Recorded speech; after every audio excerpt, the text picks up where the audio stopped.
Dans le cadre de la consolidation de la paix et de la cohésion sociale, le président Alassane Ouattara a accordé le 22 février 2024 sa grâce à 51 détenus civils et militaires condamnés pour des présumés crimes commis lors des crises post-électorales 2010-2011 et pour atteinte à la sûreté de l'État.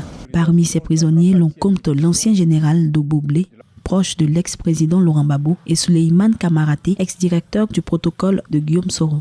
Le président de la République, conformément à son engagement d'œuvrer résolument à la consolidation de la paix dans notre pays, a informé le Conseil national de sécurité de sa décision d'accorder la grâce présidentielle à des personnes civiles et militaires condamnées pour des infractions commises lors des crises post-électorales ou pour atteinte à la sûreté de l'État.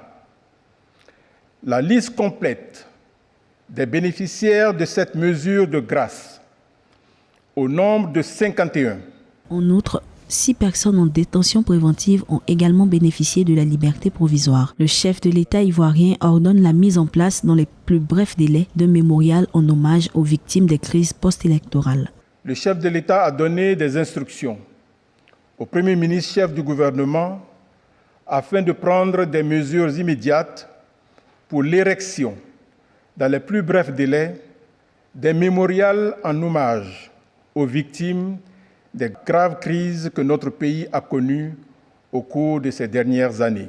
Après les violences qui ont entaché le processus électoral entre 2010 et 2011, les autorités ivoiriennes œuvrent pour l'installation d'un climat de paix. Plusieurs signes d'apaisement sont perceptibles dans le territoire ivoirien. Toutefois, les grandes questions politiques restent encore sans réponse, à savoir la réintégration de Laurent Gbagbo sur la liste électorale, le statut de Guillaume Soro en exil.